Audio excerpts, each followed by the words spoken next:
Aujourd'hui, on se retrouve pour un épisode spécial pour la 3e édition du Podcaston. Pendant une semaine, plus d'1 millier de podcasts vont mettre en avant une association caritative de leur choix. Et moi, j'ai le plaisir d'accueillir aujourd'hui l'association Colosse au pied d'argile. Parentalité et adolescence.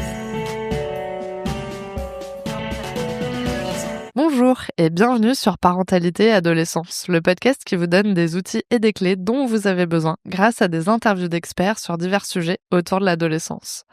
L'adolescence n'est pas obligée d'être synonyme de chaos, alors soyez joie, il y a des solutions. Avant de commencer, si vous n'êtes pas abonné à la chaîne YouTube, n'hésitez pas à le faire dès maintenant pour ne pas manquer les prochains épisodes. Dans cet épisode, nous allons parler d'un sujet essentiel, la prévention et la lutte contre les violences sexuelles, le bizutage et le harcèlement. Pour cela, j'ai le plaisir de recevoir Sébastien Bouillet, ancien rugbyman et fondateur de l'association Colosse au pied d'argile. Une association qui, depuis 2013, œuvre pour sensibiliser, former et accompagner les victimes. Bon épisode. Bonjour Sébastien. Bonjour. Alors pour commencer, pourriez-vous vous présenter en quelques mots et nous raconter ce qui vous a conduit à créer Colosse au pied d'argile, s'il vous plaît? Donc, je suis Sébastien Bouillet, le fondateur et maintenant directeur général de l'association Colosse au pied d'argile, qui lutte contre les violences sexuelles, le bizutage et le harcèlement en milieu sportif et éducatif. On lutte sur d'autres formes de violences sexuelles également, comme la prostitution des mineurs, pour être plus professionnel avec la lutte contre l'exploitation sexuelle des mineurs. On fait la formation aussi des professionnels qui encadrent les enfants.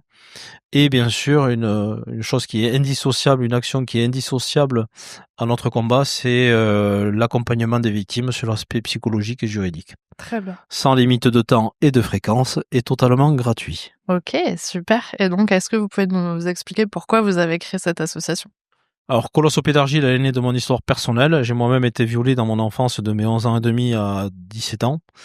J'ai pu en parler que 18 ans après, grâce à un copain d'enfance, un copain de rugby, qui avait un comportement sexuel dissolu. Donc, il a fait une hypnose partielle pour identifier ce comportement, quel était le levier qui avait déclenché ce comportement. Et cette hypnose a révélé des viols qu'il avait subis pendant tout un été par son voisin. Ce voisin, c'était l'ami de son frère, de ses parents, c'était l'ami de mes parents, c'était le mari de ma cousine. Donc il m'en parle et le lendemain, je le rappelle pour lui dire que moi aussi, mais ça a duré plus de 5 ans. Et partant de là, je dépose plainte. Mathieu va suivre et je vais voir une potentielle 3e victime, puisqu'on était 3 irréductibles landais de notre petit village à avoir le même changement de comportement brutal et tout ça. Et c'est mon cousin et je explique ce qui s'est passé pour Mathieu, pour moi et pourquoi pas toi. Et là, lui aussi, il me dit qu'il a subi ces violences. Donc, on va suivre 4 années de procédure et 3 jours de procès qui va arriver aux assises à Mont-de-Marsan, où pendant ce procès, je vais faire 4 nuits blanches et c'est là où je vais réfléchir à comment aider les autres victimes et comment protéger les futures potentielles victimes qui sont nos enfants. Donc, je suis parti en milieu sportif parce qu'il ne se faisait rien, mais surtout parce que j'étais un rugbyman très ancré dans les Landes et la côte basque. Et voilà, je me suis dit ça allait être simple pour rentrer dans les clubs, pour parler aux gamins, pour parler aux éducateurs, parce que si on fait la protection de l'enfance, on fait aussi la protection des éducateurs, des encadrants, pour qu'ils ne se trouvent pas soupçonnés, ou on arrive à les protéger comme ça, mais aussi on les amène dans une forme de détection, sans tomber dans la parano, de la détection via les signaux faibles ou forts que peut envoyer une victime. Donc voilà en gros pourquoi Colosse. Elle s'appelle Colosse au pied d'argile tout simplement parce que mon avocat, quand il a plaidé, il m'a nommé comme ça. D'accord. Regardez ce Colosse au pied d'argile par tous les états de destruction qu'il est passé dans sa vie. Et tout est dans le titre. En fait, c'est pas parce qu'on est costaud qu'on est fait sur des bases solides. Donc ça représentait bien l'image du rugbyman que j'étais et celle de la victime fragile avec les pieds en argile et qui aujourd'hui sont en béton armé. Aujourd'hui, elle a combien d'années du coup l'association? 2013, donc on a fêté nos 10 ans il y a 2 ans, donc on a 15 ans. 12 12 ans, pardon. Très bien. Pouvez-vous nous présenter plus en détail l'association et ses missions? Alors c'est des missions de prévention et de formation essentiellement, en milieu sportif mais éducatif aussi. On intervient même maintenant, moi j'ai fait des interventions dans des diocèses. En fait, on intervient partout où il y a des enfants et partout où on est sollicité. On travaille beaucoup avec l'aide sociale à l'enfance, beaucoup donc avec les écoles, collèges, lycées et bien sûr le mouvement sportif. Et on a plus de 40 fédérations qui sont conventionnées avec nous. Et on travaille avec des grandes villes comme Paris, Lyon par exemple, qui nous font aussi confiance. On travaille avec 6 ministères, OK. avec qui on développe des plans de lutte territoriales, puisqu'aujourd'hui nous sommes 38 salariés dans l'association.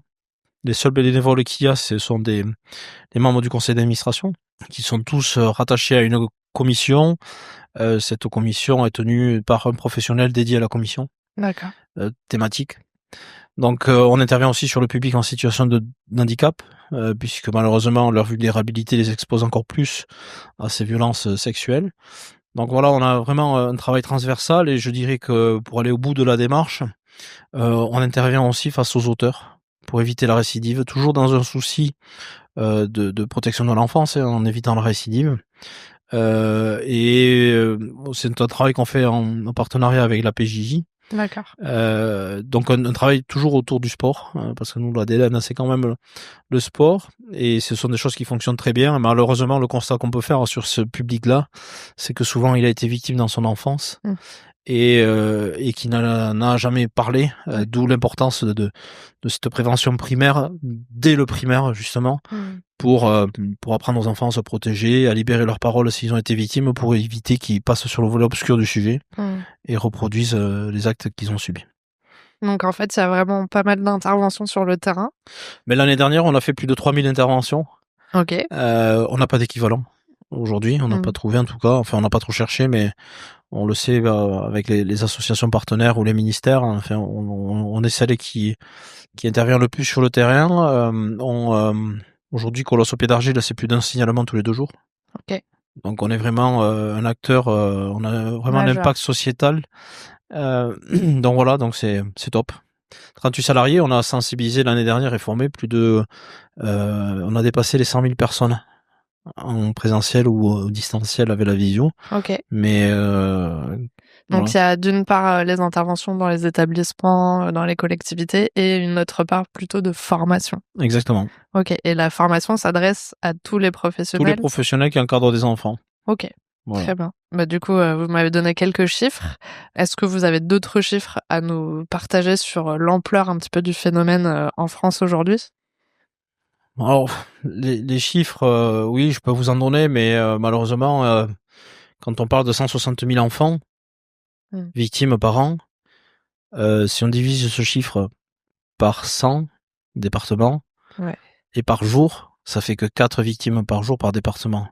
Quand on sait que les gendarmeries, les commissariats, l'ASE, c'est tous les jours qu'ils reçoivent des signalements, donc ce chiffre, il est malheureusement, pour moi, il est sous-estimé. Surtout qu'aujourd'hui, il y a beaucoup de victimes qui sont faites via le numérique. Quand on intervient, alors sauf si les gens considèrent qu'être victime, c'est un contact direct avec le corps, sauf qu'aujourd'hui, il y a de l'exposition à la sexualité. Quand on intervient dans les classes de 6e, par exemple, quand on demande combien d'entre vous ont déjà reçu le sexe en photo d'une personne que vous connaissez pas, c'est 3/4 de la classe qui lève la main. Donc non, ouais, il y a un gros chantier. Donc les chiffres, on peut les donner, mais c'est un enfant sur 5. Notamment, c'est celui qui parle le plus. Mais voilà, moi, ce que je peux vous dire, c'est que depuis que j'ai créé l'association, il n'y a pas eu une fois lors de mes interventions où je n'ai pas eu de victime face à moi. Donc je pense que là, ça vaut tous les chiffres. Ouais, c'est sûr, c'est sûr. Quand vous faites donc ces fameuses interventions auprès d'enfants ou de jeunes, alors vu qu'on est sur un podcast qui est lié à l'adolescence, on va dire plutôt collège-lycée, quelles sont les réactions des jeunes, du coup, quand vous faites ces sensibilisations? Est-ce que vous avez des retours marquants ou des choses ou des questions peut-être qu'ils peuvent poser? Oui, bon, on peut capter de l'innocence, on peut capter aussi que c'est encore tabou dans les familles de parler de sexualité, rien que ça. C'est un des premiers leviers de verrouillage de la parole et cette pudeur qu'on a avec les parents de parler de ce sujet-là. ce qui est criant, moi, voilà, je viens de vous le dire, mais c'est qu'à chaque fois, moi, j'ai des victimes face à moi. Ouais. Et ça, je crois que c'est, alors je peux plus intervenir tous les jours parce que c'est usant. Mais quoi qu'il en soit, je crois qu'il y a pas une semaine où je reçois pas de message de victimes. Donc ces interventions-là, elles sont nécessaires, elles sont obligatoires même, je dirais, puisqu'elles sont libératrices, elles sauvent des vies. Là, je viens d'accueillir aujourd'hui un nouveau intervenant qui sera basé sur Lyon. Voilà, je lui dis, voilà, prends du plaisir malgré le sujet. Tu vas voir que dès que tu vas commencer à intervenir, que tu seras à l'aise avec le sujet en intervention, tu vas donner de la confiance à ces jeunes. Et quand tu reçois la parole de ta première victime, tu m'appelles. Et voilà, aujourd'hui, une aurait suffi. C'est des dizaines maintenant, des centaines, voire des milliers qui ont libéré la parole grâce à ces actions. Et au-delà de ça, ce qu'on peut se rendre compte, c'est qu'ici, par exemple, dans le département des Landes, le conseil départemental finance des actions où on fait la tournée des collèges landais. Et aujourd'hui, c'est la 4e année. Et donc, ça veut dire que les établissements qui ont joué le jeu depuis le début, on peut remarquer une baisse des violences entre mineurs. Le fait de rappeler voilà ce sujet-là chaque année, la redondance, permet aussi aujourd'hui, le collège il a tout son écosystème qui a été sensibilisé. C'est génial. Ouais. Puis surtout de voir l'impact du coup que ça peut avoir aussi dans. On le voit dans le bizutage, notamment avec les crêpes, le crêpes de Talence, où on intervient chaque année. Ils ont vu une baisse significative des violences entre mineurs et notamment de bizutage. Du coup, alors sans entrer dans les détails, mais pendant ces sensibilisations que vous faites, vous leur dites quoi en fait aux jeunes? Déjà, on leur apprend il y a 3 axes principaux. C'est déjà identifier ses parties intimes. Parce qu'il y a une méconnaissance pour certains des parties intimes, la bouche notamment. Ce premier axe. Après, il y a le rappel de la loi quand même aussi. Et surtout, je dirais le consentement. Le consentement aujourd'hui, il n'est pas clair pour tout le monde. Il n'est pas clair pour tout le monde. Donc après, on les met en alerte aussi via le numérique, les problématiques que l'on peut avoir via le numérique. Et c'est déjà pas mal. Oui, c'est sûr, c'est très bien. Du coup, au-delà de la prévention, votre association accompagne les victimes. Comment se déroulent du coup ces accompagnements? Aujourd'hui, on a plusieurs possibilités modèles d'accompagnement. Donc, ça peut être des consultations psychologiques ou juridiques. Donc, vous avez des psychologues en fait. On a 2 psychologues et 2 juristes à plein temps. Et la directrice du pôle, c'est une ancienne gendarme. Ça rigole pas. Ça rigole pas. Qui était spécialiste dans ce sujet-là, puisqu'elle commandait la brigade de prévention de la délinquance juvénile, appelée aujourd'hui MPF, Maison de protection des familles de la gendarmerie à Lyon. Et c'était un service qui faisait 500 auditions à l'année. Donc voilà, on a de la compétence aussi dans chacun de nos pôles, notamment celui bien sûr de l'accompagnement de victimes, parce que les enjeux sont énormes pour une victime. Si elle est bien accueillie, ça va tout changer. Si elle est accueillie de façon professionnelle, pour elle c'est du temps de gagner. Donc il y a ces consultations, il y a des groupes de parole aussi qu'on a mis en place aujourd'hui pour les hommes victimes. Malheureusement, ils sont trop peu en France. Je crois qu'on est 2 à proposer ces groupes de parole. C'est des groupes de parole en présentiel ou en distanciel. Pour les femmes victimes, bien sûr, pour les sportifs de haut niveau et aussi pour les victimes collatérales. Depuis que j'ai créé l'asso, je ne veux pas mettre ces victimes à part. Je les considère souvent comme les premières victimes, même si ce sont pas elles qui ont subi l'acte. En revanche, c'est elles qui ont subi la première manipulation de ces prédateurs ou prédatrices, puisque pour gagner la confiance des parents, pour atteindre sa proie, il va gagner la confiance des parents. C'est ce qui s'est passé pour moi et c'est un schéma que je retrouve chez beaucoup de victimes. Donc moi je les considère vraiment comme les premières victimes, comme mes parents aujourd'hui, malgré le fait qu'ils me voient résilient, engagé. Aujourd'hui ils sont encore très impactés par cet abus de confiance en fait qu'ils ont subi. Et aujourd'hui, j'ai toujours un clin d'œil pour mes parents que je soutiendrai jusqu'à ma mort. Oui. Et puis du coup, ils doivent être fiers quand même de tout ce que vous avez accompli aussi pendant toutes ces années. Bon, après ils me connaissent, donc ils sont inquiets parce que je sais pas m'arrêter. Donc voilà, où c'est qu'on en est aujourd'hui, c'est 38 salariés, on est international maintenant.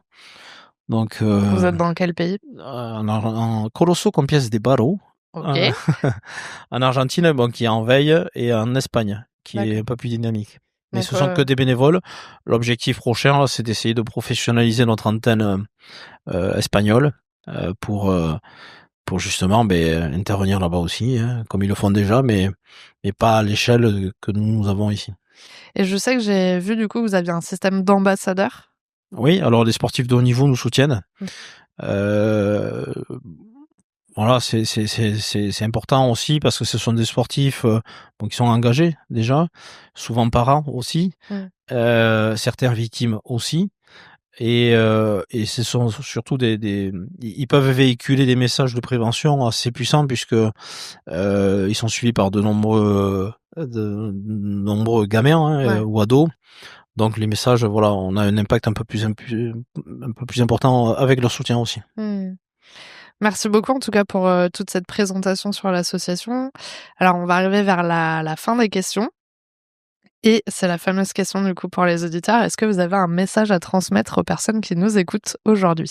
Bien sûr, j'en ai plusieurs. Vous pouvez. Euh, non, voilà, malgré, je conclus souvent mes interventions par cette phrase-là, malgré 18 ans, enfin ce constat surtout, malgré 18 ans de silence et d'autodestruction, 6 années de viol, je suis la preuve qu'on peut s'en sortir. Mais Mm. pour ça, il faut parler.